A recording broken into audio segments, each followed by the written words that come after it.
Well, Adam, welcome to the show, man. Thanks for having me, dude. I appreciate it. Yeah, my pleasure. So where is home for you?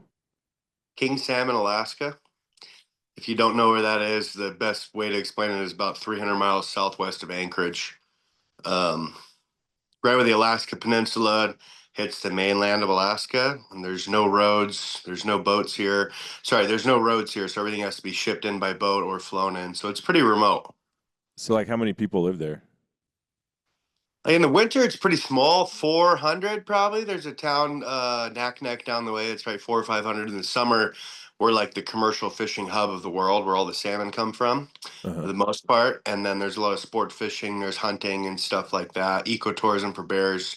Summer gets really busy, and I'm already getting there. I went to the gym this morning. I'm already seeing people show up. And it's like, I'm not ready for this. I like being a hermit, you know? Uh-huh. Right. And so are you a lifelong Alaskan? No, I'm not. I feel like I should have been. I was born and raised in Idaho, and I came up here the first time when I was 17. I worked for free at a place called Jake's Nushagak Salmon Camp. Ironically, now one of my buddies who's an outfitter owns it, and I go there every year. And so it's kind of a cool memory to think about. But I started, I was 17. I worked as a camp bitch, just like digging shitters and filleting fish and just doing all the camp chores, weed eating, for Uh-huh. mosquitoes, and did that for free when I was 17. And the best way to explain it is Alaska gets its hooks in you to some people, and it's like AIDS. You don't get it out of your blood, man. It's just you know, and it hooked me, and I got a picture of me in a set of hip boots unloading a turban otter, and it was on amphibs. They take off on wheels, amphibious floats. They let the wheels tuck up back up in the floats lay on the river. And I'm just like a 17-year-old kid from Idaho that's just hunted whitetails and some turkeys. And I'm just like, this is freaking insane. Like, this is a magical kingdom. Like, this place exists. Uh-huh. Why? I'm going to live here. And I made that a goal, and I manifested that as a goal. And I moved here full time 2017. But I had worked in Alaska a long time. Uh-huh. Okay. So originally from Idaho. So who is Adam Grenda? Like what do you do for a living now Oh, man. in a town of 400 people? Well, my career, I guess, would be I've done a little work in the oil field. I lived in Willis, North Dakota for 3 years, but career choice, I'd say I've been a professional pilot. So I started the fishing thing, quickly got hooked on the flying thing, and I'm like, well, there's no way I could be a pilot, but I started, and I think I had a pretty good hand-eye coordination to figure it out.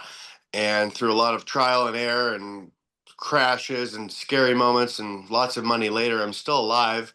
And so that turned into being a commercial pilot, which got me a bunch of flying jobs through the summer. And I went from being the camp bitch to a fishing guide to a guide and a pilot, and then eventually just a pilot. That's kind of my progression. And worked for a lot of really high end, amazing places. And flew beavers on floats. If people don't know what a beaver is, it's kind of like the nostalgic bush plane, seats a pilot plus six. It's built in the 50s. It was a war plane, and it's never been able to be reproduced. And there's only 1,000 left still flying. They're an amazing airplane. And then that kind of transitioned into me getting a job full time for the feds, which got me to King Salmon. And I worked for the National Park Service for 5 years. Um, that was a struggle going from North Dakota in the oil field to saying, I'm going to go work for not just the federal government, but like the furthest left leaning organization in the federal government. And I did it. I did it with a smile on my face. I try to be the guy that, you check your problems at your door, but they want to look at the bears and take pictures, and I want to kill the bears and take Uh, pictures. So we differed a lot. And then I did that for 5 years and I quit. And now I'm an entrepreneur and I do like 10 different things, and I make more money now and I have more free time and I'm way busier. okay. And so a lot of that for you, you said everything has to be flown in or, freighted in on boat. So is a lot Yeah. of that of your business transporting stuff, goods, all that kind of stuff, or is it mostly No, mostly humans? no. So I don't do as a professional pilot. I don't fly professionally anymore. I do some fill-in stuff here and there Uh-huh. for buddies of the lodge, or if someone breaks a leg or has to go home for a wedding for a weekend. I'll jump in and fill in. But it's just I don't really enjoy that much. I don't want to devote my whole summer to that. I don't want to be a hunting guide or a transporter, transport hunters and stuff. So I don't do any transportation of goods or people or anything like that. Okay. I have some real estate investments, some Airbnbs. I'm sitting in one of mine right now because it's quieter with my baby upstairs, and I'm remodeling that. I have some rental cars. I'm part owner in Elite Hunt Club that we do. That's kind of tied into the hunting industry, Uh-huh. and yeah, a bunch of little things just kind of figure it out. So you fly an airplane that's 70 something years old? Yeah, Super Cub. I was just thinking about this yesterday, man. Mine, it's like a 1950s model. I don't even know, and then they get rebuilt. So you take everything off, just the airframe, which is half-inch steel tubing, and they cut out the bad parts. They weld in new parts. They primer it and they recover it basically with bed sheets, and they call it a rebuilt airplane. So it was rebuilt in 2010, and then I've beat the piss out of it since then. Okay. Working for the National Park Service, you know, obviously that's been in the news a lot with Trump and some of these federal layoffs. And, you know, you see on social media some organizations, pro hunting organizations, crying foul about, oh, now we're not going to be able to clear the trails in the national parks and this, that, and the other. And I'm like, I've hunted elk in national parks for 15 years. And man, let me tell you, those trails are already not maintained. Like, I don't know. But someone that was on the inside, what is your take? Like, is there a lot of waste? Is there, and I'll give you this anecdote.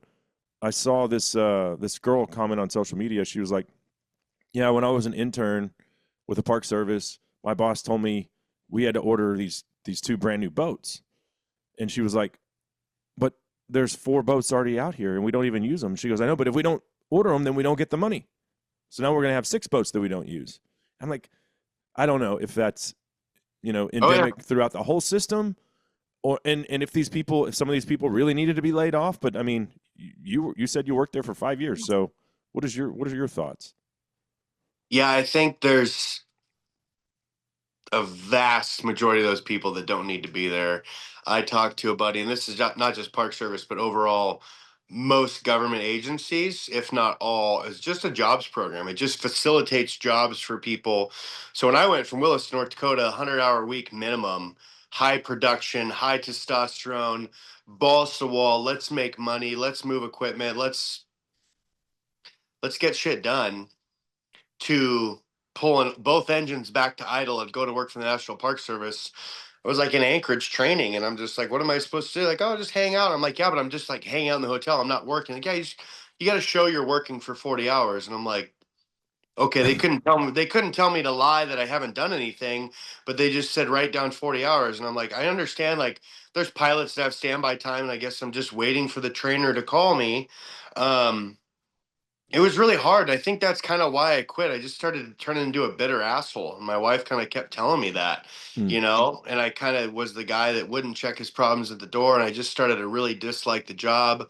As far as the spending, yeah, your fiscal year ends September 30th. You need to have all your money spent up to that amount, because if you don't spend that $5 million and you only spend 4.3, you're only going to get 4.3 next year. So you need to blow it. And so they'd say, hey, you need to blow it. Okay, well, let's buy some aviation helmets. I need some really good helmets. They're 4 to 5 grand. Give me 10 helmets, and I'll spend 50 of the whatever, a couple 100,000 you have. Well, you can't do that. You need a contract. I'm like, just all the red tape and the bullshit in the mix is just really difficult for me. Um, but COVID was probably the worst because I'm, as a person, real type A, real driven, as a pilot, mission driven, and I want to get the job done. And I just wasn't able to work. I would have a bunch Hmm. of survey work lined up, this and this and this. And then it was, oh, well, someone was around a cousin for 16 minutes instead of 15. And that's the criteria. So you can't go work. And I'd have all the airplanes time scheduled out and maintenance and stuff. And so it's just a really inefficient system, man. And so when they want to cry about it, I'm sitting back and I'm like, yeah, fire those cocksuckers, dude. It's a waste of money. I'm sorry. I was there. I saw it. And I was essential because I was basically the cab driver to move people to and from. But when you're not flying the airplane, like I didn't have a whole lot to do, so it was kind of a boring operation. Mm-hmm. I But yeah, just had to you're getting paid to do nothing. I just had to like look busy, and I did some paperwork and write some new like safety management plans and different things like that. But yeah, I did most of all my work in 6 months in the summer, and then I'm just kind of like sitting here throughout the winter, but I'm full time. I get furloughed for a month, and it was just yeah, it was weird. And I thought I was gonna do it for 30 years, you know? Mm. And I talked to Cody Rich and I did his like first ever entrepreneur class, and he's just like, dude, the goalpost just moved. But it's scary to leave your career, you know, Yeah. that you've Oh yeah. known to grow towards. But it was one of the best moves I ever made. But it was terrifying to leave a career like that. Mm. Well, see, and that's good to hear because I took a lot of flack. I was like, yeah, fire these people. You know, I I've been to the trailheads where they're not maintained. You know, and but we have people that are supposed to maintain them there that are getting paid. So it just seemed like I don't know, people waiting around, just hurry up and waiting to do nothing. And I know, you know, organizations like BHA were like, "Wow, you know, this is terrible. Look at what Trump's doing. It's going to ruin our park system." And I'm like, okay, well, in my experience of enjoying the backcountry for, I'm 43. Let's say I started really getting backcountry hiking, fishing, and hunting when I was about 21. So 2 decades worth. I don't think that they're maintained very well at all. So No. And those BHA guys sit down to pee on their first light G string. So let them say what they want. and we'll talk more. We could talk more about BHA here as well. But do you fly all over Alaska, or are you located to specific like your region? No, all over. I mean, pretty much anywhere I want to go, which is cool. And that's the freedom of kind of being your own boss. You can pick the time, pick the weather, take my kids, and I don't have like a schedule to get back home to. So it Mm-hmm. increases the safety margin and my ability to go and do stuff. But I want to see the whole state. There's so much I haven't even seen. Yeah. Well, and when we were texting about, you know, when can we set this up, you're like, well, I can't do it next week because I'm gonna be working on my new hangar. So you have the just one plane in there? Or you have multiple planes? Just one. I'm trying to buy a second with a buddy right now, or he's trying to buy one. And then I'm already kind of planning to build a second hangar. And I told my wife, you know, it's kind of like I've had buddies buy reloading dies, and they tell the wife, like, we already got the dies and I got the brass. Now I just need to go buy the gun. I Yeah. kind of use the same analogy, but for a $250,000 airplane is my next purchase. I told the wife I'm going to get two 40-foot containers, the high cube ones, and set them on some kind of foundation. And then I guess they make buildings like a steel building. You can weld a truss and a frame to the top of a container and basically build a hangar out of two 40-foot shipping containers. And I'm doing that, but Uh-huh. I don't even have my first hangar done, and I'm planning on my second because I'm kind of ADD that way. Right on. So what hunts specifically require a plane to get to in Alaska? And I'm the one that I've been looking at just from a cost perspective is just like a caribou drop camp. Mm-hmm. I think that might be the most affordable. I mean black bear, but you can shoot black bear anywhere. Yeah. So I'm looking at and have been thinking about it for a few years, and the price keeps going up. So it's like, hey, we'll get off your ass and make this thing happen if you want to do the caribou hunt. Um, but I don't know. It seems like logistics is the main hang up for hunting anything in Alaska. Yeah, and that's what makes it good.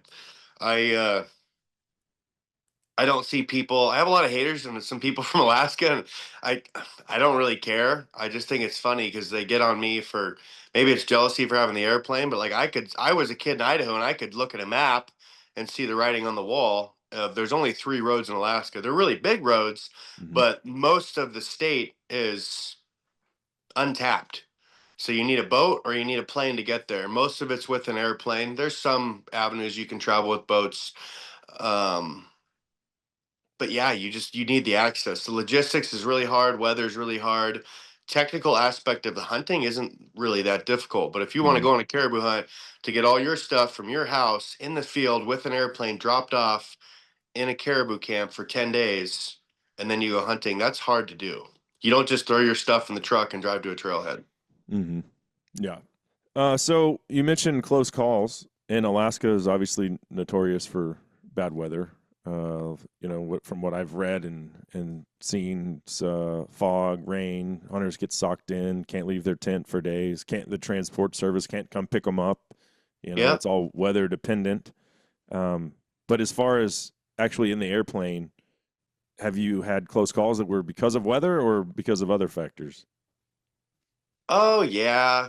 I mean, probably the worst weather. I was working for a lodge here in 2012, I think, and we were flying from King Salmon kind of over towards Kodiak to get to the Pacific side of the Alaska Peninsula. And I made it through the mountains, but I just kind of barely squeaked through.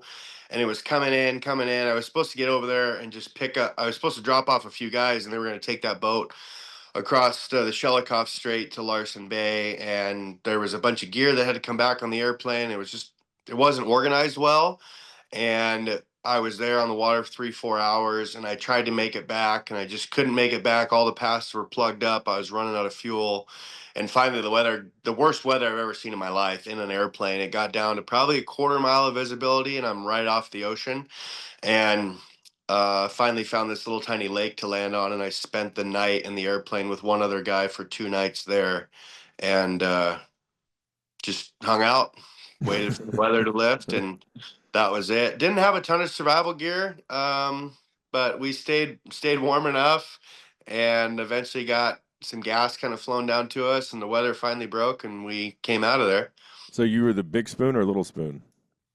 We weren't spooning. We did have those like little tiny fold up space blankets, but they're so small, and I'm 6'2", 260, so it covered like my shins or whatever like that.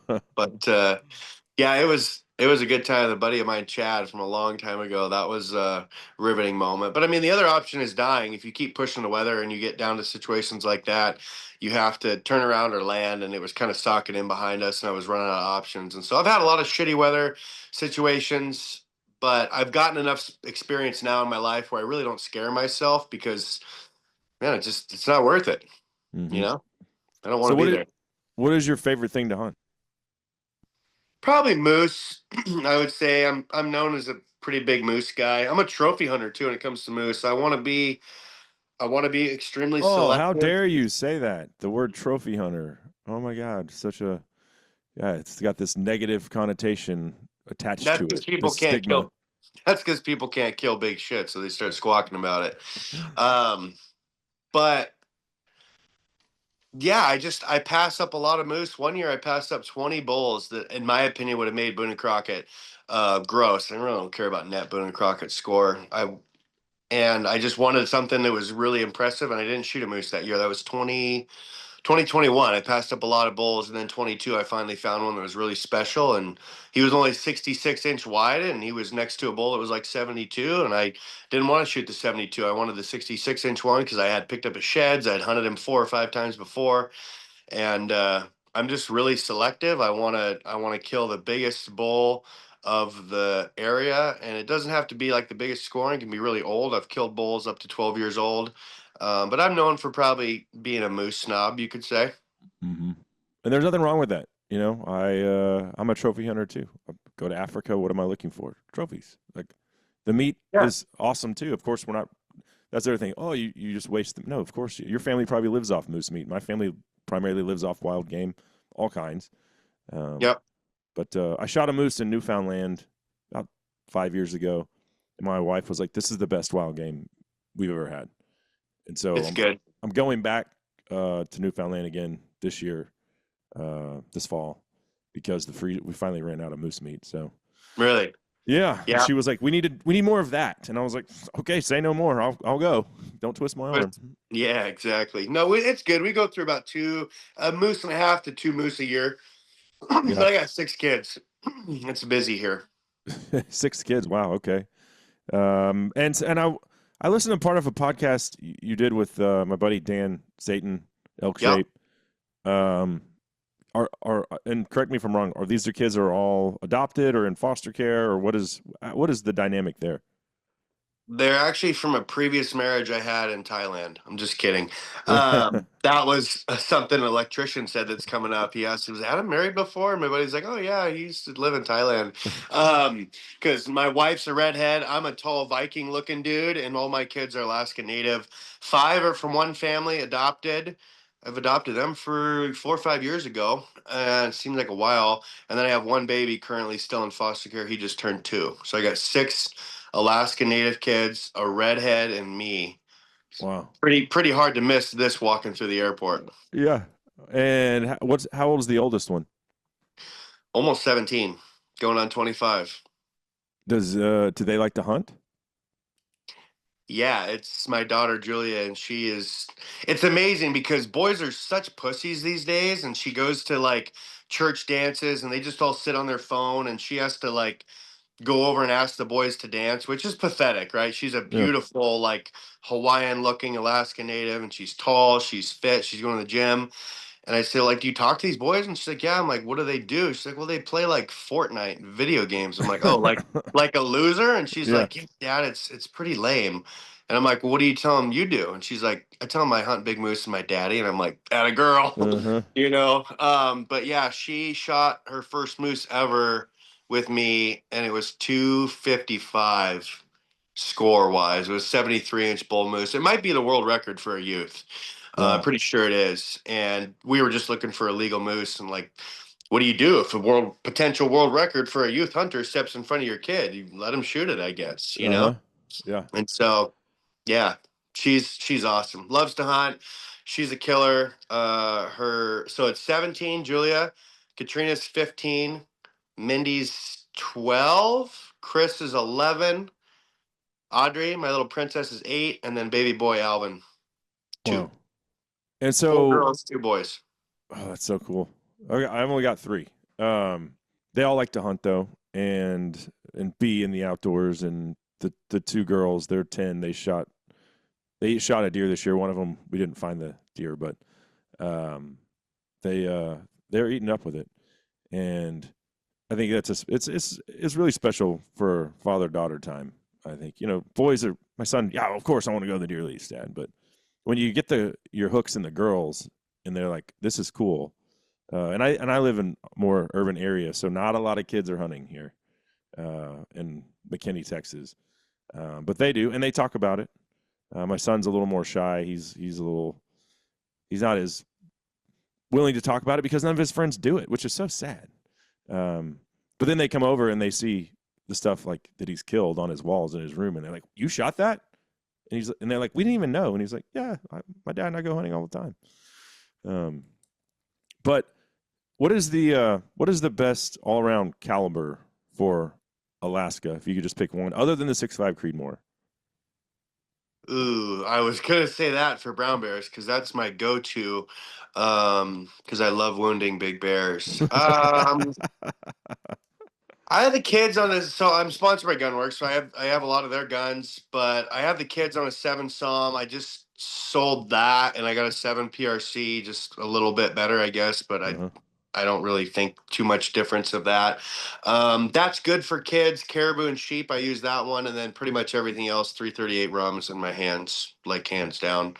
And I shot a bull this year 6 times with a 338, 500 yards, and he just kept standing. I don't really consider moose dangerous game, but it's dangerous when they walk 5 steps and they fall in the water, and so that's where it becomes dangerous. And then obviously we have some of the biggest bears in the world, so Yeah. I want a lot of firepower. Uh-huh. Yeah, I shot mine with a 300 Win Mag, which is what I'll take again. And obviously those moose are not as big as the ones that you guys have in Alaska. But I think you can kill anything in North America with a 300 Win Mag. That's basically like a biblical scripture. Anyone knows that. Yeah, they Right. should, right? Don't try Um, and tell me a Creedmoor is going to do it. 300 Win Mag could kill anything, and that's a great caliber. And moose don't have the will to live like an elk. It's just they're just big. There's a lot of muscle mass and a lot of blood, and you got to drop that blood pressure for them to die. yeah. Well, and they just eat lead. Like you shoot them and they just stand there. They don't. Yeah, A lot of times they don't even run off. Like yeah. I shot a black wildebeest. No, sorry, blue wildebeest. Black wildebeest just fell over dead. But before I shot it, the PH was like, this thing eats lead, so just keep shooting, keep shooting. I shot him 4 times, all good shots. Yep. Finally fell over dead. It's just like some animals just, I don't know, they're not, is it lack of intelligence or just because they're so big, they don't move as fast? I don't know. But some of them just, they don't run. You shoot an elk, he's running unless he falls over.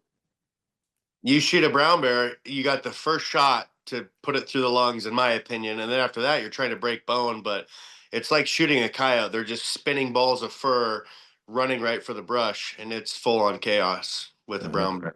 Yeah. Well, so that's good that we agree on the 6.5 Creedmoor, which it's not a bad caliber, but it's designed for long range target shooting. But now you have this Western hunting culture pushing it as, well, this is a good elk cartridge. And yes, you can kill an elk with it, but if you have a 300 Win Mag in the safe, why would you ever grab the 6.5 for an animal that size? That's where would you like me to answer that in my unpolitically correct way? Yeah. Because we become pussified as a nation, and guys are afraid of recoil and everything like that, and they want to be able to shoot and spot their impact and do stuff like that instead of becoming more proficient with their weapon. Oh, it's only bullet placement. Yeah, shot placement is good. Yeah. Bullet performance is also really good. I used to shoot match bullets, and they just started not performing. Hence why I shot the moose 6 times. And so I switched to a Barnes bullet because I want something that's going to be able to break the bone of a moose or a bear or something like that. Never shot a bear with a match bullet, obviously. But you need some ass behind that bullet. Mm-hmm. And guys don't want to shoot that. And I'm like, I have my kids shooting 7 SAUMs. My 8-year-old daughter shot a caribou this year at 300 yards with a 7 SAUM. So she can shoot a 7. A grown man in his 40s should be able to shoot a 7 at least. Right. But I'm like 30 cal minimum. Mule deer, elk. I mean, I shot 3 dall sheep with a 338 rum because they can't be too dead, Right. Oh, yeah. So, yeah, we're cut from the same cloth on that. I shoot whitetail deer with a 300 Win Mag, and I have 15 different calibers to choose from. But Yep. that's the one that I like. It's like, well, okay, I'm shooting a 180-pound deer with a 180-grain bullet. It's a good combo. People are like, yeah, you're way overgunned. I'm like, I don't really think overgunned is a thing. Learn how to shoot. I'm like, I put the bullet in the same place, whether it's my 6.5 or the 300 Win Mag. And slap a suppressor on there if you're worried about the recoil, and quit being a vag. I love the suppressor game. I actually threw out all my muzzle brakes the other day from all the guns. I won't shoot a gun that's not suppressed anymore just because they're great for kids. They're great if you miss, if a kid's miss. The animals don't really necessarily know where to run from. That's just a game changer. My son shot last year, just 2 seasons ago, shot a whitetail buck in South Texas, and he shoots 243 suppressed and shoots and completely misses it. Buck fever. And I'm like, dude, you missed. He's like, I don't know what happened. I was just shaking so much. I was like, okay, well, the deer's still standing there because you're shooting suppressed. So shot him again, right in the heart, spun around, fell over dead. Yeah. That wouldn't have happened if you weren't shooting suppressed. 100%. Yeah. I'm the same way. I have my 270 is about, I think, the last gun that I have that isn't threaded, and I don't shoot it anymore for that reason. Not because I don't like it, but I'm like, well, the 300 Win Mag suppressed, so it's the one that's going. You can send them in to get threaded. I just sent, I shoot Silencer Essentials cans. I just sent, I have a 458, and I sent that in. It's kind of like a brush gun, but I shoot the brown bears in my backyard to get in my chicken coop. But same thing. Like, I chase bears out there and I shoot it. We don't think to put earplugs in. I sent that in, and they threaded that because they have a 46 can that fits 46 cal and under. And now I can put that can on there and put it in the safe for the backyard bears. Heck yeah. Yeah, and thanks to Carter, our mutual friend, for hooking this up over at Silencer Central. Sometimes he can be a decent human. Yeah, I like Carter. He's a good guy. Yeah. He introduced me to thermal hunting, dude. That is insane. Is that illegal in Alaska? They actually just passed it statewide. Now you can hunt wolves with a thermal at night anywhere in the state, which is really exciting. But I just went down there to call coyotes, and the coyotes near town are smart because everyone does it, I guess. Which is crazy because it's expensive to get in. Like, it's not like you just buy a $500 thermal scope, right? More like 5,000. Yeah, but like, I had just as much fun shooting the raccoons. you Mm. know? And he was just like, "Oh, sorry, there's no coyotes." And I'm like, "Dude, this is just like felt like I was in Nam." I'm like, "Charlie's in the trees." And I could just keep going. They were just like you'd shoot and they would just start coming down the trees and coming towards the call. It was insane. I thought it was super fun. Carter's a great dude. He was a great host, and I love South Dakota. Small game hunting, I think that is the best state in the U.S. as far as small game hunting year round. There's so much to do. Yeah. Well, have you been to Texas? I've never been to Texas. I mean, a couple times, but never actually for hunting. Yeah. Well, I mean, that's one of my passions is thermal hog hunting, and it, you know, the the thing that makes it easier is you don't have to call them in, right? You just find them in the wheat field, and then that's when it's super fun because now you're having to play the wind and just stalk them. But you can get within 50 yards of a sounder of pigs, especially if the wind is in your face and your feet, aren't making any. Well, they are making noise, but the wind's blowing it the wrong Yeah. away from the pigs. It's awesome. So much fun. You just stack them up. He was sending me videos of him. He just went on a hunt for snakes and pigs, and he's sending me all this, and it reminds me a lot of brown bears because like everything's calm. First shot, boom, pure chaos, and then it's like you got to lead those things like a whole length of a pig in front of them and high, and Oh yeah. it looks insanely fun. Yeah, that could But be addicting. after the first shot, I always just say, shoot them in the pig.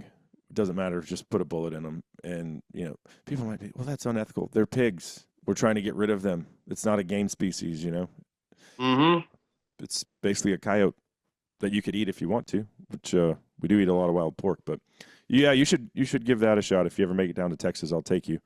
What about, Okay, I'm coming there. all right, I'll hold you to it. Sheep slam. I don't know if that's something that's on your list, but maybe before you talk about that, as an Alaskan resident, do you get a tag for everything every year?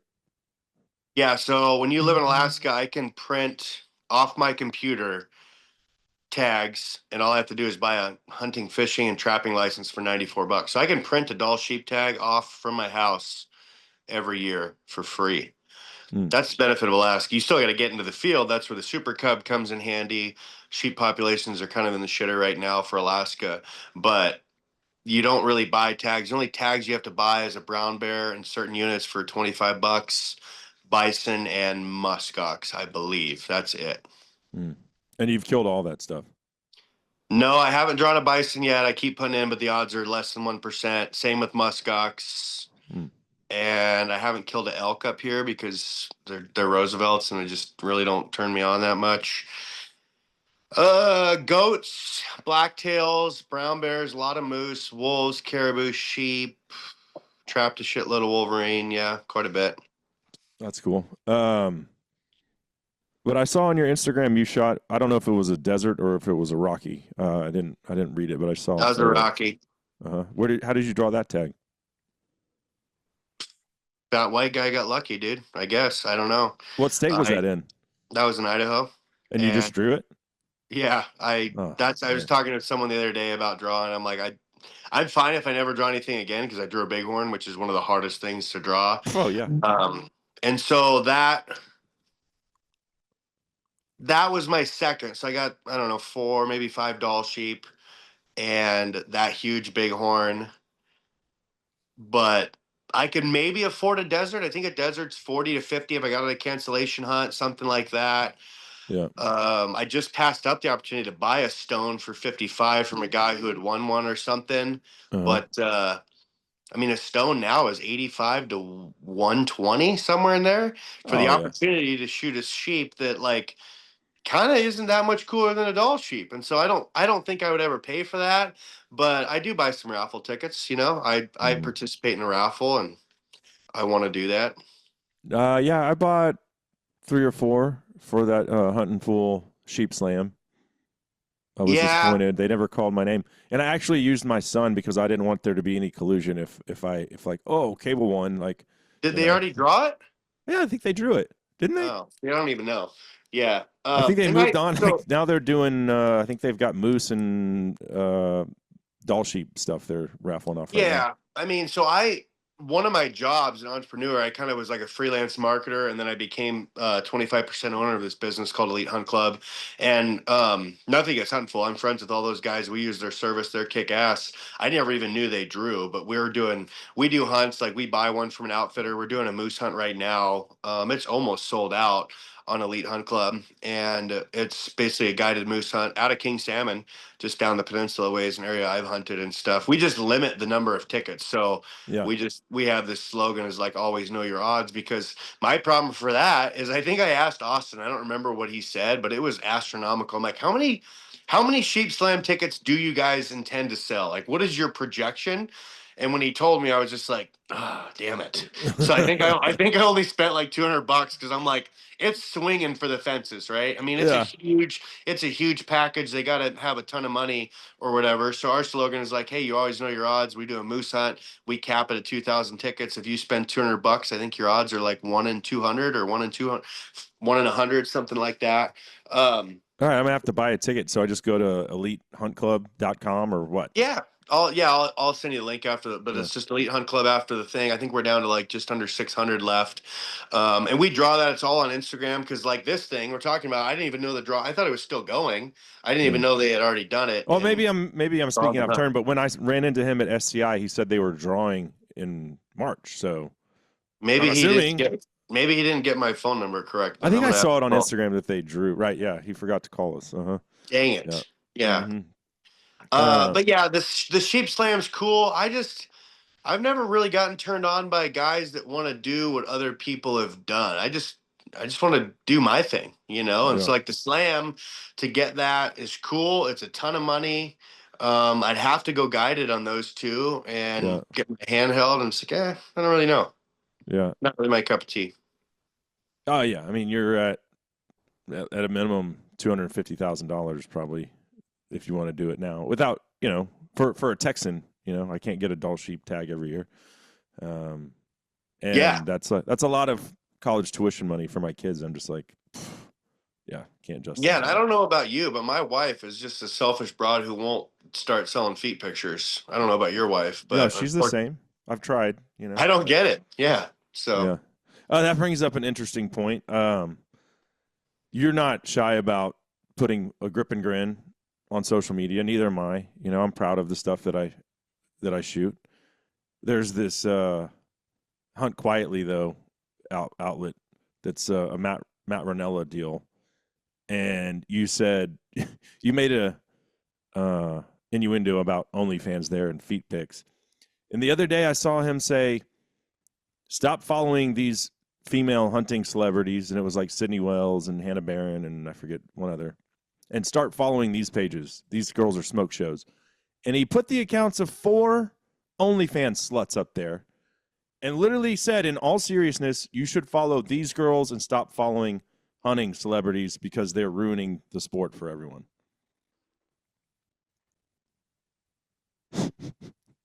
I don't I don't know if he was born with an extra chromosome or something or not, but some of the stuff he says is kind of off the wall. I mean, to the first point, I believe he's got a point, right? If you're a female and you have a vagina and you wear a push-up bra and maybe have an accent that dudes are into, you're going to get more following than a guy like me who's a fat bearded dude that sells dick bones from wolves. That's just human nature, right? And most of my followers are dudes because I think they want to see me kill big shit. And most of those girls probably have old dudes that wear mossy oak from southeast Georgia. I'm guessing. Um, so he's got a point there that maybe they're not the best hunting content to follow. There's some really savage people out there who are females and different things like that, but I don't really care. But to unfollow those people to follow an OnlyFans girl doesn't make a whole lot of sense. Yeah. I'm not a porn consumer. I've dealt with porn for a long time. I'm over that stage, hopefully, in my life, but I never understood why you'd get the stuff for free and then why you'd go pay for it or something like that, or especially pay for pictures of feet. I'm not a foot guy, I guess. I don't know.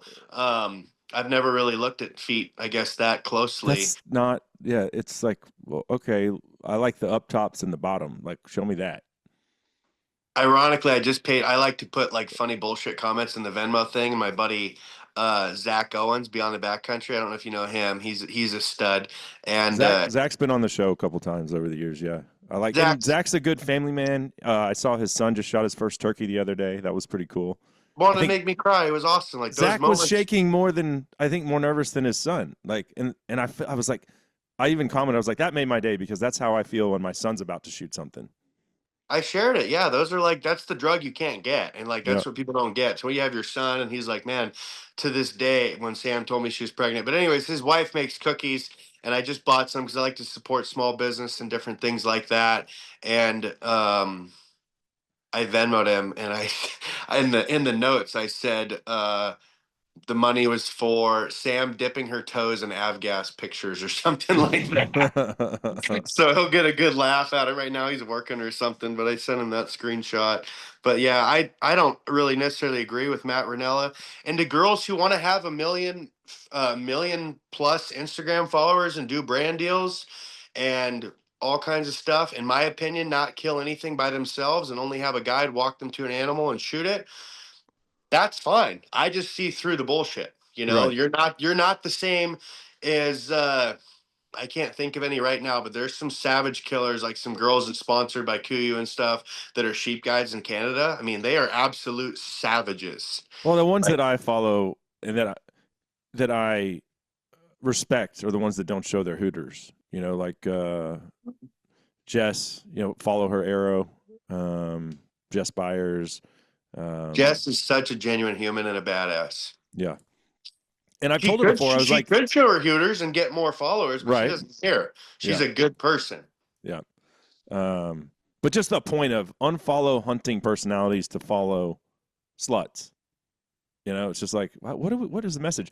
And then another thing he posted recently, after going back to those federal layoffs, and I guess Matt works, I don't know if he works for the NPS or what his job is, but he was like, hey, I just wanted to let everyone know that if you are a young person and you're pursuing a degree in wildlife management, it's not too late to change your major. Don't do it. It's not worth it. That was the message of his video. And I'm like, we all know that, going back to what you said about the NPS and the people that want to photograph the bears while you want to shoot them, there's more people pursuing degrees in wildlife management today that have no background in hunting or fishing, and they're coming at it from a animal rights, or I love the animals perspective. That's what they want to do with their life is, you know, they're emotionally invested, but they miss the whole conservation component. And here's Matt saying, I'm assuming if you're following Matt's page, you're a hunter, right? So he's telling these people, young people, hey, don't do it. Pursue a different career. It's not worth it. And I'm like, we need these people in that field more than ever, and you're telling them to find another job. And I'm like, what an idiot. Otherwise, the last strain of logic we have left is going to be out the window. If you get these people who want to run diagnostics and population counts and then take their feelings into account. Yeah. That's the nice thing about the biologists I'm friends with up here. They're just super analytical. It's just numbers. It's like Ben Shapiro. Facts do not care about your feelings, and the Right. fact that brown bears kill caribou calves, Alaska's gonna fucking shoot them out of a helicopter. And that's just, I'm sorry. The brown bears are smart. They're gonna follow the caribou to the calving grounds. The caribou are gonna pump out little baby calves, and the bears are gonna eat them. Alaska people thrive more on caribou than anything, especially rural communities. It's hard to get a moose, but in the winter you can take a snow machine out, get a couple caribou, and feed you and the elders and stuff. And our caribou herd locally is dwindling, and so it's like Alaska's coming back with like, hey, we're gonna do this, and Yeah. everyone's suing them and stuff. And it's like, no, sorry, we're gonna continue to do this because we need to keep the pressure on the bears because our method and means are effective. And here's the numbers, and here's why. Oh, your vag hurts a little bit because of it. Whatever. Yeah. Yeah. Sorry. Well, and you being from Idaho, I was talking to Idaho Fish and Game at a SCI show about a decade ago, and they wouldn't go on the record, but I was prodding them. They're like, yeah, we shoot wolves out of helicopters. We just don't publicize it because we don't want the antis screaming at us. It's like, but yeah, we shoot them because they're decimating our elk population.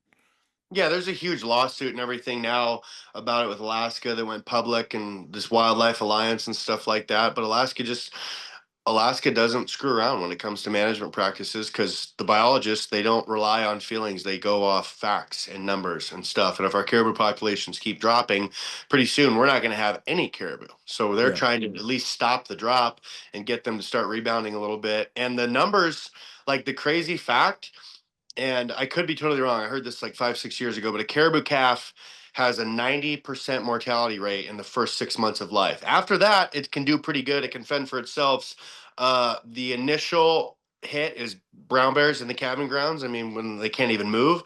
And then after that, it's wolves throughout spring and summer and stuff like that. Once they're there, they can kind of outrun at least the other ones. And maybe there's a slower one, the wolves, the bear will pick off. But 90% in 6 months, that's a lot. Mm-hmm. Well, and in the lower 48, it's more black bear that kill elk and mule deer fawns. Oh yeah, calves. Yeah. My buddy got a wildlife management master's from Tech, and part of his thesis was doing research in New Mexico, where they would collar these black bear, and in the spring when the mule deer fawns and the elk calves would drop, that they would follow these bears around, and they could see how many calves and fawns they were killing. And it was like 2 times a week, and one bear was just killing them every single day. Like, and they just would follow, they'd go to the kill site, document it, and be like, golly. Like, and then you have states trying to do away with black bear seasons. Washington State did away with their spring season a couple years ago. It's like, well, how is that going to work for your cervid populations? So at least Alaska's got it right on that front. They did that with brown bears. They did a study where they put collars with a camera on them, and they followed these brown bears. And I think it was brown bears, not any black bears. And they videoed how they would kill moose calves. And there was like multiple, I think 10 or 15 some a day. Like, it was insane how good they get. And when they get good at finding, the nose of a bear is just amazing. They would find these moose calves, and the cow would run away, the calf would be there, and they would just snatch the calf up and go on to the next one. Yeah. Let me ask you about this as an Alaskan. What are your thoughts on Trump's plan to open up energy exploration? That's another one that a lot of these NGOs that I don't agree with are taking fault with. But give me more context. Is this like the North Slope of the Brooks, the stuff that Sitka opposed, or where exactly? I don't know exactly where the geographical locations are. I just know his plan is to open up Alaskan energy exploration, oil, natural gas. I'm all for it, dude. Okay. Drill, baby, drill. Like, there's a lot of. But you said 3 roads, and that means more roads, more infrastructure. Yeah, it could be. I just the feasibility of roads really getting into the far back country and different things like that. I'm assuming they're talking about like the North Slope or whatever, but I haven't followed the news. I kind of just am a hermit, just kind of do my own thing. So, I mean, it could be a negative effect. I just haven't really looked into it or whatever, but I support it, dude. Yeah. Well, and as an American, I think we should explore our own energy reserves. And from a Texan's perspective, in where I do most of my hunting here is on places that I lease. Some are as small as 400 acres. Right now I have a 200-acre farm in Oklahoma, but then I have a 4,000-acre place in, Texas. And there are oil platforms on every one of those, and the wildlife they don't even know they're there. It's just part of the scenery. And I don't know if that would affect caribou migrations if you put a road in there. Like, if that's their big thing is, oh, well, it's going to ruin caribou migrations. You're going to kill all the caribou. And I'm like, I'm pretty sure the caribou would just walk across the road. Just like. They swim across the river. Why won't they walk across the road? But that's what they say is like, you're going to destroy all the wildlife. And I'm like, it's 2025. I think we can extract oil and minerals responsibly.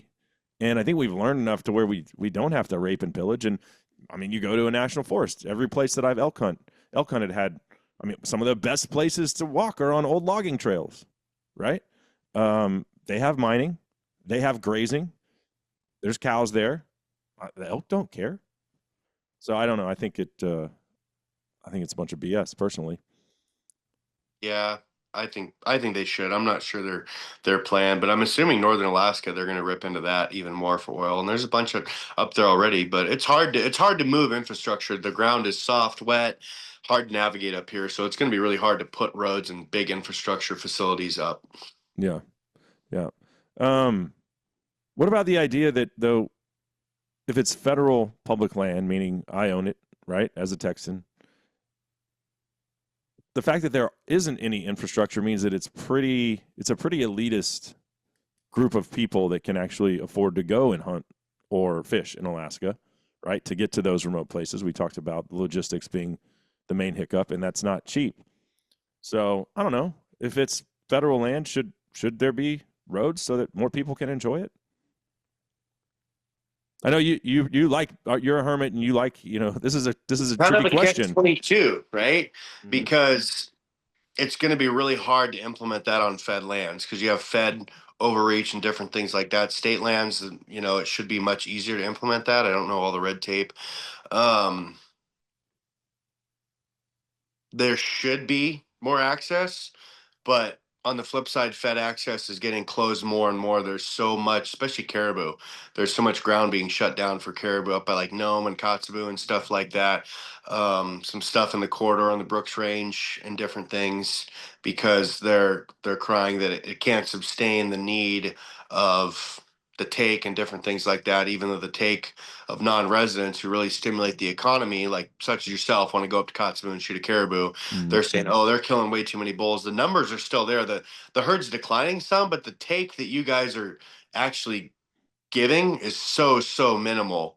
Sorry, the I take saw that it was between 400 and 600 caribou a year that non-residents take.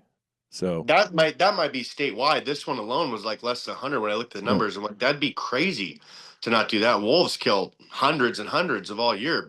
Implement more predator management and say you have to kill a wolf to get a caribou tag or something like that, or different ideas. But yeah, I don't agree with a lot of the federal land closure and Park Service shutting stuff down and BLM shutting stuff down. I think it should be open to a lot of people, but there's a lot of federal law and regulations that yeah. shuts even Alaskans out, not just non-residents, but Alaskans out even sometimes. Yeah. Well, and we saw that with Deb Haaland, former Secretary of the Interior, and going back to the land that you're talking about, closing down all that stuff to everyone except subsistence hunters. Yeah. No science to support it, right? Like, I just If the let's just herd's down, yeah. If the numbers are sure, struggling to bounce back, give it to the local natives first. Local natives, not white people. I'm saying local natives, their heritage here, their culture's here, they get first right. sure. And then it's like, okay, then bring it to the local communities there. And then if it can sustain that, then bring it to the state of Alaska. And then if it can sustain that, let's open it up because that is going to stimulate the economy. Not just the $600 you spend on a caribou tag and a license. When you're in Kots, you have to spend $400 on an Airbnb a night, go to the store, all kinds of things, use their transporting services, buy their fuel. You're going to help the economy a lot. And the take of caribou, from what I remember, was really minimal to be Mm. closing those lands. So they do it more based on feelings rather than, oh, we want to keep the white man out. They're bad. And Yeah. it kind of started with COVID too. Like, oh, don't come into the village, just shut it down. And since then, it's just kind of snowballed. And so hopefully Trump can flip some of that stuff back. Yeah, and I think that under Burgum, we will flip those back. Um, what is what are some conservation organizations that you believe benefit Alaska, and then some that you take issue with, and maybe I don't know, maybe think that they do more harm than good? Mm, man, I didn't know you were asking me so many philanthropical questions here. Um, Like, what organizations do you support as a hunter and conservationist? oh, a big one I support that I got a lot of bullshit from right when I moved up here full time was one called RAC. It's called Resident Hunters of Alaska. And I'm all about non residents. I have obviously stuck in the rut for YouTube. All of my family's from Idaho. My my wife's family's from Idaho, and they come up here and hunt all the time. I'm all for non-resident hunting, but I want residents to have a priority first because winters suck up here, dude. It takes a lot to live up Yeah, here. I have no problem with that. I think that's how it should be. Residents There's a first. lot of people that do, and there's a lot of outfitters and guides here that think they just should own the animals and it should be open freely to everyone. Because I see a sheep as like, hey, I want to kill that sheep because it's a super cool, badass adventure for me, and I want to take one of my daughters to go kill their first ram. Uh-huh. There's a lot of outfitters that see that as a $40,000 price sticker, and they want to feed their family, and it's like, okay, that's great, but if we're going to be losing the sheep population and the sheep populations are dwindling, should we cancel the non-resident hunt first? Yeah, that would make sense. However, the Mhm. board of game here is strictly lobbied by a bunch of guides, governor, and it's really backwards in a lot of different ways, and so it's really biased, and so they'll shut down. They just did in one of our units here, 19 Charlie. They shut down resident and non-resident sheep hunting. Residents had it for the last year or two, and they killed like 10 rams total per year, and then they said, yeah, that's bad, we're going to shut it down till like 2028 or something like that. It might go to a draw, we're not sure. And they shut it down for residents and non-residents, so they don't even give residents a chance. And so I supported rack a lot. I sat on the board. I'm a big person that, like, I don't think you necessarily earn your bitch unless you sit on a board and do something, Mhm. because sitting here crying on Facebook or bitching about it on a podcast isn't going to change anything. Go make a difference. Go write a proposal. Go sit into a meeting. Go raise your hand and talk about your problems and make your voice heard rather than crying about it online. Mhm. Mhm. And so I did Yeah. that one for a while, but then I felt that I did my time. I sat on the board for 3 years. I helped a lot, and it was time for me to do other things and move on. And organizations, you already took a shot at BHA earlier. Yeah, I don't even know too much about those guys, but just some of the stuff I've seen, they got their Orvis vest and the First Light G string and their flat brim little Orvis leather hat and drinking their pumpkin spiced ale with their boyfriend. I mean, I'm sorry. I mean, I'm kind of close, I think. They're basically Democrats who hunt. That's the best way to put it.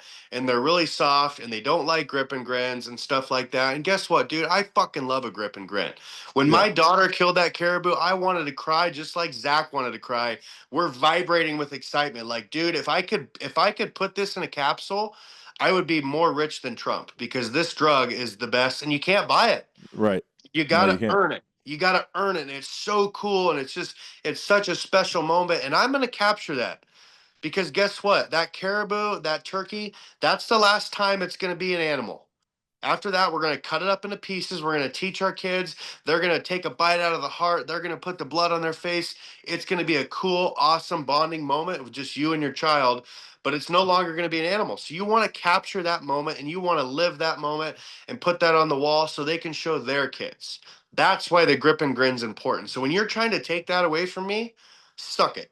Yeah. You know? Well, and here's my take Sorry, I is, got a little hot there, dude. no, that's okay, because now pre-workout's still in me. we agree. I'm not a big BHA fan. I went to one of their rendezvous in Idaho one time in Boise and immediately realized this is not my crowd. I don't have a flat brim cap, and then ever since then I was like kind of watchdogging them. And in Texas last week, we have this bill. It's a HB 676, which would allow the use of unmanned aircraft to recover wounded or potentially killed wild game. And in Texas, you're mostly talking about white-tailed deer. Well, South Texas is a hellacious place. I mean, the brush, it's impenetrable. Once a deer goes in there, you might find I'm it. all for that. As soon as you said that, thermal drone, your kid wounds a deer, go for it. Yeah, my daughter that lost her deer, her first deer this year, that was the situation. And we looked through, there was blood everywhere. We could not find that deer. And we didn't have a tracking dog we could call in close proximity. And we lost the deer, and it was traumatic for her. That could have been avoided. I don't have a drone, and I'm not saying I'm going to run out and buy one if the bill gets passed. Probably not going to. But I would have liked it. Maybe my buddy had one, and we could have utilized that. And here's BHA sending. I'll just read it. They sent this Texas BHA So, and BHA is a public land advocacy / access group, right? And this bill would only apply to private land only. So it doesn't even have anything to do with public land. And their president, this guy named Jake Walker, said, good afternoon. I represent the Texas chapter of Backcountry Hunters and Anglers. As written, Texas law prohibits the use of drones to hunt, drive, capture, take, or count, or photograph any wildlife. We recognize the bill's attempt to improve the reasonable effort hunters are required to give in locating down game. Yada, yada, yada. Allowing the use of drones to locate wounded or killed wildlife would leave the door open to potential abusers and would allow bad actors to take advantage of the loophole to hide illegal, unethical, and unfair hunting practices. So there's BHA basically saying we want more restrictions and we don't want to have to do the ethical thing, or we want to prevent folks from doing the ethical thing to recover wildlife on private land. Why are you wading into private land issues? Your whole mission is public land. So I was just can I use a thermal drone now on private land, like currently today? If I shoot something, can I legally go do that? You can use them. So there's a catch. We allow thermal drones for feral hogs.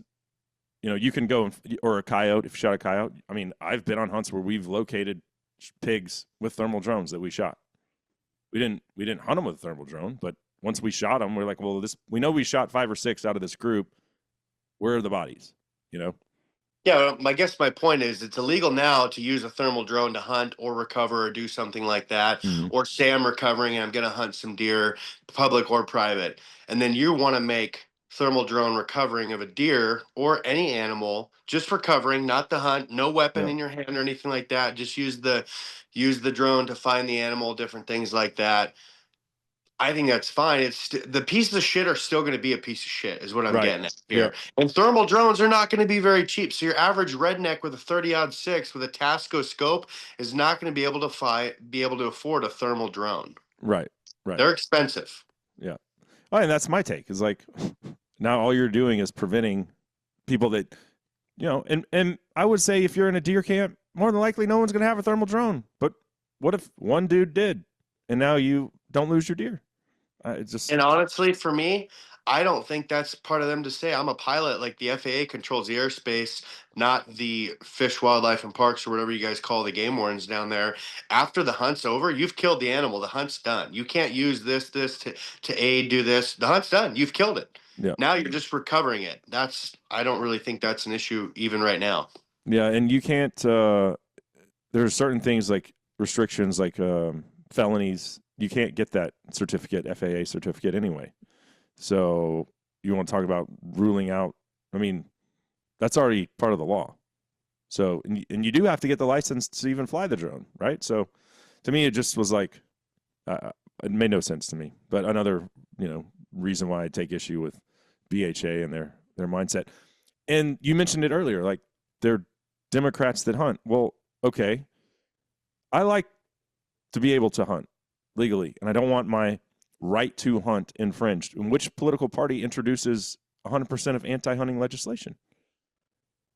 Pretty much. And 100% of anti-2A legislation, which affects funding, right? You want to ban AR-15s? Well, okay, that's the two most popular calibers in America as far as ammunition sales. There's 9mm and .223. So you want to do away with those? Well, what about all that Pittman Robertson funding? Oh yeah. So it's like I can't rationalize it. And I get it. And I love public land, and you love public land, but that's where they can't rationalize that as conservatives we still care about public land. Just like I can't rationalize is like they say they're hunters, but they vote against hunting rights in the Second Amendment. So like there's this, I don't know, this internal struggle where philosophically I don't agree with them, they don't agree with me, but I do love public land. They don't love ARs.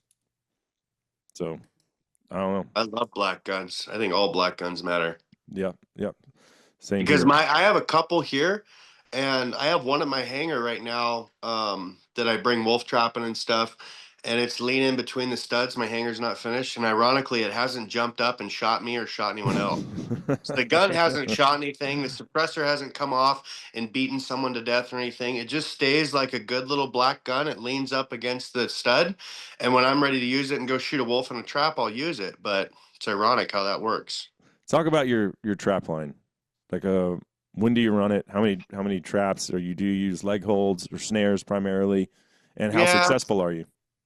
Well, this year, not very much. We didn't have very much snow, so I put my airplane on skis, and I can go to town and I trap a lot of wolverines. I use a 330 conibear and a 5-gallon bucket, and I usually get quite a few. And this year I wasn't able to, so they're gonna get a break. So I trap some wolves closer to town, and you bait them with some snares, but it's hard. The wolf in North America is hands down the smartest animal there is, Mm. and they're only they're only very few ways to catch them is they're kind of a creature of habit. They'll step in the same exact track on a trail where you put a trap, and they sometimes will go into bait piles with food. So I put a bunch of bait and rotten food scraps and stuff and bones from carcasses. But when there's a lot of food, like moose and caribou around, which there is where I'm trapping, it's hard to get them off a fresh kill. The best way is to fly around, find a fresh kill, hang snares around it, and then catch them when they come back in. Also, we've had minimal snow this year, so it's hard to find their routes in and out of my bait, and they only come once every 10 days. So in a couple months, you only have a few tries at them, and then it snows, and you try. Oh, they came through here, so you put a bunch more snares. And then I put 8 footholds out. Footholds are tough. They take a lot of maintenance. I had one step on one, and the trap didn't go off. It was frozen in like a couple weeks ago. And the first wolf I ever trapped in a foothold, it walked through this gravel bar area and walked between these 2 bushes. And I know the wolf tracks always go there. So I put a trap here and a trap here. And you make a little bit of a low spot, so they naturally want to set their foot right onto the pan. And I caught one, and it was on a drag. So 10 feet of chain and then just like a little piece of rebar into a hook. Never found it. And I flew multiple hours, hiked 8 miles all the way around there. It was really brushy. Those drags should get caught up in the brush right away. Only thing I can think of is that drag got fouled up, and when he went to run, that drag came back around and hooked up kind of on the trap and kind of fouled up. So he was just basically carrying a trap on his foot with some chain, which they'll go for miles that way. Uh, Um, and then I did set a pee post where I got some wolf piss, just commercial wolf piss, and I made a piss post just like your dog going up to a tire and peeing on it. And I caught one on that. I had a game camera video of him, and that was pretty cool. So I caught my first wolf in a foothold. I snared a bitch on my bait, and so far that's it. And I have 100 snares down there I got to pick up today. oh wow. Okay. So So you've quite caught a bit. 2. Yeah, it's tough, man. I mean, they're smart. There's a pack of 4 in there. There's a bunch of 1s and 2s runs around. This the coolest thing about trapping, especially when there's snow, is like it teaches you to be a storyteller. You have to read the sign and tell the story and make moves, and you're always learning. It's very interesting. Trapping, frustrating as hell though. Yeah. I got a wolf in British Columbia on a trap line. Nice. And in a leg hold. Of course, we had, anytime a moose would get hit or they had to deal with the local slaughterhouse, where Yep. they would get all the guts and, use those big frozen buckets and kind of put snares around there. But actually caught this one in a leg hold in the ice out on the lake, and it drug this cement block. It pulled it up and drug it, and then it got caught in a tree wrapped around on the bank and ended up shooting it. But yeah, I wanted to get a wolf, and the wolf hunts, the odds were like 20% to see a wolf, much less get one. Mhm. So I was, kind of interviewing all these outfitters at a show, and found these dudes from BC, and they were like, yeah, we're really just moose guides that saw our moose numbers going down. So we started trapping, and then we were putting it on the internet, and people liked it. And so we just started selling this trap line, and there's 80% odds you'll get one. So yeah, it was, Who is that? it's John and Lloyd Hooper with Babine Guides Outfitters. Okay. Up around Smithers. And then the coolest thing though was, I don't know if you can see that, but let's see. There's my Wolverine I got on that Got a trip. gulo. Nice. Yeah. And they were more stoked about that because they said, they usually only catch a couple of those a season. So that was like the cool thing for them. And the Wolverine, so I shot the wolf with a 22 Cricket, And same thing with the Wolverine. The Wolverine was like, 5 feet from me, and that thing will not die. And I was like, this is the toughest animal I think that I've ever had to dispatch. So kind of felt I've bad about it. never I've never seen one like close up alive, a Wolverine. I use all conibears so it kills them, and they're usually hanging from a bucket with that trap on their neck. And I go pick them up. I just fly right by the airplane. I can check the trap from the air, not even have to land. But I would Mm, probably rather fight a 10-foot brown bear than a Wolverine. Like they're one of the toughest animals in the entire world. They're basically the Alaska honey badger. They don't give a shit, dude. They are just yeah, tough. yeah, You know? yeah. Oh, and they actually use mostly conibears for their Wolverine sets too in the box. Yep. But that one we caught in a lynx snare, and Really? it had been to that trap earlier because when we caught it, he messaged his brother. He's like, dude, we caught a Wolverine in this lynx set, and he goes, damn, I knew there was something big there because something tore the snare out last week, and then he came back, and he actually did still have the snare wire around his leg. Oh. Didn't get away that time. Yeah, Yeah, they're really hard to hold. That's why I use a conibear. They're just so strong in a foothold. Even a wolf trap, though, they can pull out. They're yeah, tough. yeah.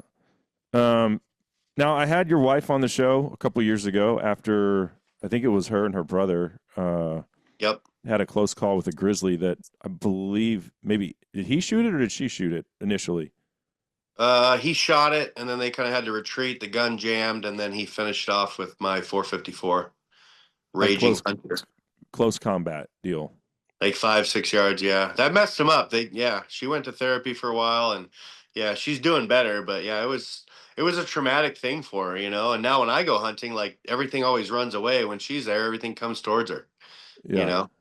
And does Tana do a lot of hunting with you still? Yeah, yeah, she goes a lot with me. She feels totally safe with me and different things like that. Her biggest caribou she's ever shot that year, that same year that happened, I dropped her off on a solo hunt. I'm like, you'll be fine, and she shot the biggest caribou solo she ever has. Um, so yeah, she's a freaking badass, but she likes when I'm there because I don't really I have a respect for bears, but I guess I really don't have a fear for them. Uh, Like I kind of know how to read their behavior and stuff like that. And you treat a small bear differently than you would a big bear as far as like how much you can get away with if he's kind of in your camp and different things like that. But like what is the difference? well, like a 7-foot bear, you have a bear coming on your camp or whatever like that, or you're fishing. I'll take my arms and hold my rifle above my head like that and run right at him like a crazy person on fentanyl, right? Uh, Just go nuts. If it's a 9.5-foot big bear, I'm not doing that because he's not used to getting pushed around. He's king of the castle. You need to treat him a little more deliberately and kind of move away and kind of give him his respect and read his body language. But they're smart. Those bears are 10, 15, 20 years old. They usually, where we're hunting or fishing, they usually don't want a whole lot to do with humans because when they smell you, they know there's humans, and when there's humans, that's when they're getting shot. And yeah. so they're pretty smart. The young ones, they're usually trying to start shit and kind of figure out their place in the world. Well, that's a lot different than the ones that come into your backyard though that don't have a inherent fear of humans apparently. Those ones, yeah. So we have chickens, which is, I guess, like a legal bear bait, which I don't even want. I don't even want to dick with these chickens anymore, but it's good for my kids because we don't do iPads, we don't do screens. And so it's good for them to have responsibilities and they like them. But I had to shoot a bear last year in my backyard just because once fishing season over, there's no more salmon. Some of those smaller, lazy bears want to come eat the chickens. And one of them did. And, I went to the gym that morning, got up at like 5:30, and there was a pile of bear shit like right on my front door. And I was dark in October, and I opened the door, and I could hear like a bear running away across the gravel driveway. And I was like, "Well, there's a bear nearby." And then my kids went out there to get the eggs and say, "There's a couple ducks missing and some chickens." And I kind of followed the feathers. I'm like, "Well, I'm gonna have to stay up late tonight because that thing's probably coming back at night." And then it was like 9 a.m. The thing came back like in the daylight. And so I Yeah. walked out there and I shot it. I shot it with a 450 Barnes triple shock right under the jaw. I blew the lower jaw off on the 7-foot sow, and I never found the exit. Just dumped all the energy into her, and I've never seen an animal hit the ground that fast in my entire life. Like Yeah. it was riveting how fast that thing went down. So somebody videoed it. Yeah, my wife did. You could hear Bluey in the background. And you got Bluey going off, and my baby screaming, and obviously she's in the house for protection, and she's watching everything go down, and Yeah, I shot that thing and walked up to it in my Crocs and I said, "Quit killing my fucking chickens." I was pissed off because like I spend a lot of money to get these chickens here and my kids like them and like we eat the eggs and stuff and like yeah, poor chickens, you Yeah. know. And so, did you take any flack for putting that on social media? Not that you care, but what were people's reaction? Because I mean, I saw the video and I was like, "Wow, he shot a bear in his backyard."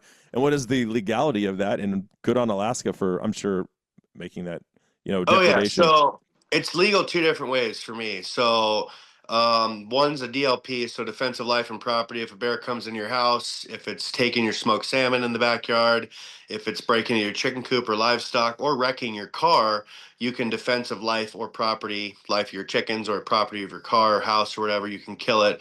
You have to skin it and turn it into the state. They take it to auction and stuff, but it happens, and that process is put into place because they know there's issues with bears and Alaska has issues like that. And then this one, we have a local bear tag for brown bears that I was just able to tag it.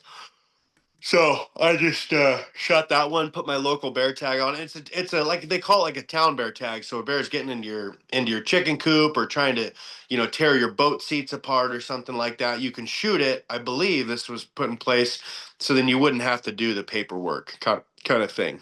And Mm. it's usually around early August, right when I'm trying to leave to go dall sheep hunting, when stuff goes down, because that's when the salmon kind of stop running and the bears kind of freak out. And I live like 10 miles from the dump and the first really good stretch of timber. So 10 miles to a bear is like a couple hours and they just Yeah. come over the timber. They're walking through my backyard. Oh, chickens, there's a snack. And this one was kind of in October, right before I went on a bighorn hunt down in Idaho this year. And when bears start to kind of feel the cold coming on, they start to worry about food and they haven't put on enough pounds. And so they start looking for alternate food sources and they'll come in, they'll get a little more um, laissez-faire, if you will, and start eating chickens and trash. And I've heard of stories they'll push in people's back door to come into your house to smell bacon cooking and stuff. They can get kind of crazy. Mm. Um, what about bucket list stuff for you? I mean, you have this giant playground, tags for all of these megafauna species in Alaska. Man, Do you have desire to go anywhere else? I think I want to do Africa when I'm really old. I get a lot of invites for Africa outfitters. Hey, come and we'll give you like this free, and some good stuff. I would like to shoot a buffalo, but I want to hunt goats and sheep when my knees still can do that, you know. And I feel Yeah. like the way Africa's managed, I won't miss an opportunity, and if I do, so be it. Um, Man, my number one, I'm playing with my buddy Brett, I think, is going to be Marco Polo. My wife is going on a polar bear hunt next year. Um, Polar bear muskox. I bought her that hunt as kind of a surprise. And then we're going to do that in Northwest Territories. That's like her bucket list, polar bear with a bow. Um, and All muskox. right, so Oh. she's over the bear attack. No, she's not over She's it, but going polar bear hunting with a bow. she's ready to face her demons. I And don't. I think I'm more scared of a polar bear than a grizzly bear. you know the Honestly. saying, right, dude? It's black, you fight back. Brown, you just lay down. White, say goodnight. Like once a polar bear wants you, like, and they will kill humans. They'll come into your Yeah. cabins and all kinds of stuff. It sounds just the adventure, the experience would be really cool. But mine would probably be Marco Polo. I don't know which Kyrgyzstan or Tajikistan. I'm not sure where I would go, but those just look cool. I think the travel would be interesting. I don't know about importing to get it back. I haven't really even looked into it too much, but there's just so much cool stuff to do in Alaska, man. Like where I live with an airplane, there's a lot of opportunity. I got a bunch of kids, and I just want to continue to trap wolves and wolverine and shoot moose and sheep and caribou. And like we Yeah. have some of the biggest brown bears in the world. I'm doing an archery brown bear hunt with a really good buddy this fall on the Alaska Peninsula. So I'm just really blessed to live where I am, and I've put myself in a great situation to have a lot of hunting opportunity and a lot of people to go with that I care about. So Yeah. that's kind of where I'm at least for now. Well, and I'll be honest with you. I've gone to Africa 7 times. I have my 8th safari coming up in June. Taking my son for the first time. The reason why I keep going back to Africa as opposed to Alaska is because it's cheaper. Like, Oh yeah. I mean, you can go and have an amazing 7-day safari, shoot an animal a day, some like nice stuff, kudu, eland, all this stuff. Spend less than what you would spend for a moose hunt or a brown bear hunt, all in. I mean, uh, taxidermy, flights, everything would be less than coming to Alaska. And Alaska's at the top of my bucket list, honestly. Like brown bear, moose, and dall sheep are like right up there, but it's so cost prohibitive. Which is why going back to the We do a caribou, lot of yeah, we do a lot of brown bears on the Elite Hunt Club too, because there's a lot of brown bear availability. Like brown bear, there's a lot in Alaska. You know, there's but if still you go to a hunting show, it's like 20 grand. Now you no, could sometimes you could well no, no, no, no. you could Like a tack one on grizzly a is moose 20. hunt, right? Grizzly maybe, and we're talking like a big grizzly's 8. We're talking a brown bear, which 9 to 9.5, big one's 10, like 35 to 40 in Alaska. It's a totally different animal. Like grizzly, brown bear, they're kind of under the same name, but Yeah, they're just a totally, one's like an interior bear, lighter color. These other ones are salmon coastal bears, and they're just next level. I mean, huge. massive. Okay, those are the more expensive ones. Yeah, but the ones that I Exciting. always see is like do your moose hunt and then throw in a brown bear for 5 grand or 8 grand or something like that. But still, it's Yeah, I got a buddy that's doing some combos. He's sold out. I buy a lot of his hunts for Elite Hunt Club and stuff, but he kind of wraps them in together just because it's kind of nice for him if it's hot and there's no moose activity. They can go and shoot brown bears or different things like that, and also it's a benefit to your moose calves because you're killing the brown bear too, and people want that. It's not a giant, yeah. but they tell people it is what it is. Not my bucket list, but I am gonna tell Carter that I need a gun, and me and him are gonna come hang out with you and shoot some hogs. That sounds fun. Yeah, I'm gonna do absolutely. that. We have plenty of them, to How say did the that least. start? Like those hogs are not native. How did they get No, into? they actually Spanish explorers brought the first feral hogs to Texas, and I can't remember if it was the 1600s, 1700s, 400 years ago, something like that, and they've just proliferated ever since then. Wow. Every lease I've ever been on has lots of hogs, and if you have any kind of agricultural production, for us mostly winter wheat, where people are grazing cows, deer and pigs can't stay out of that. And this time of year, it's like I went turkey hunting last week and didn't have any luck on the turkeys. Way too windy. Came back to the lease, to the wheat field, and I mean the pigs are in there like clockwork. Sundown, there they are. Plan your stock and just go to town with an AR. It's oh yeah, you're gonna love it. Target rich It's environment. yeah, it Uh, sounds fun. I like target rich environments because yeah, I like shooting shit. yeah.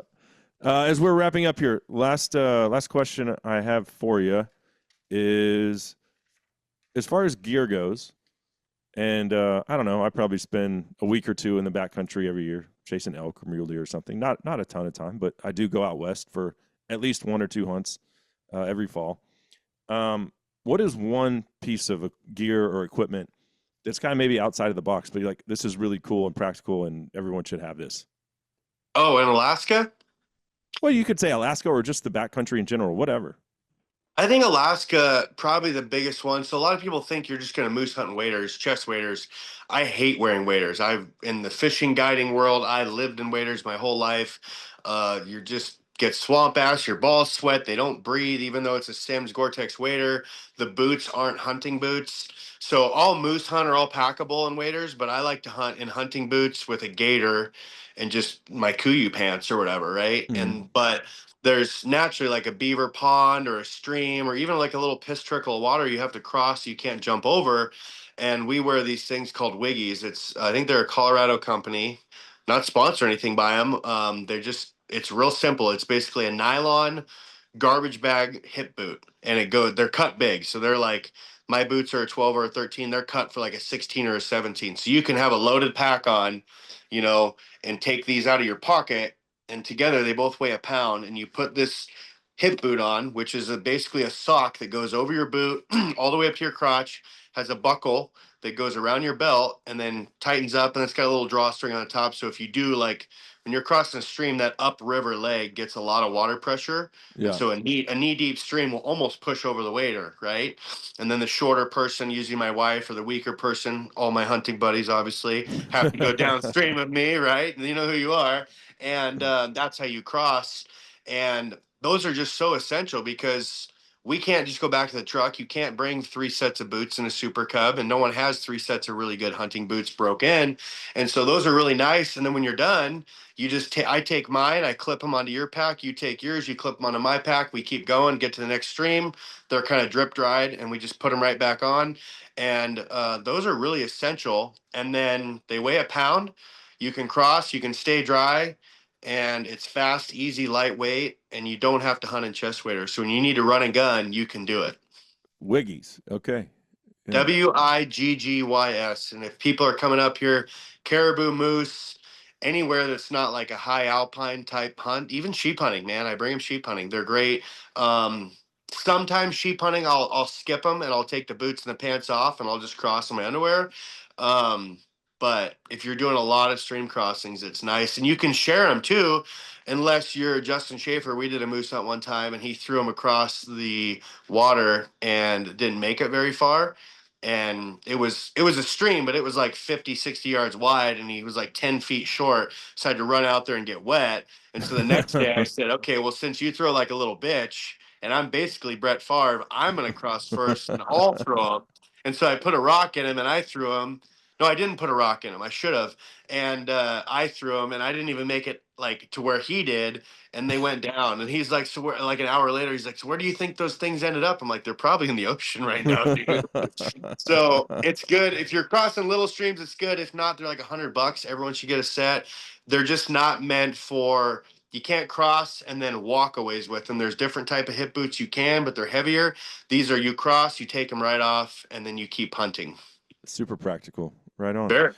Okay, where can everybody find you? Instagram, Grenda89. I talked a little bit about Stuck in the Rut. We have a pretty big YouTube channel with just a lot of do-it-yourself hunts from Western stuff to Alaska. I think we have like 330,000 YouTube subscribers, so I guess I'm kind of a YouTuber. That's Stuck in, letter N, the Rut, and we're putting a lot of our stuff from last fall up right now. I still have a moose and a solo dall sheep hunt that I did coming up. My biggest bull to date is 74-inch bull that I killed by myself. Are you putting a lot of gay ass shed hunting stuff on there? No, I don't. I pick up some moose sheds with the Super Cub and stuff, but not really. I used to put some shed hunting stuff up. I don't know. I don't have time to film everything, dude. It takes forever. Like Well, I don't have good, a film crew. I'm not a big consumer of shed hunting content. If they're not attached to the animal's head and I'm trying to hunt it, then I could care less.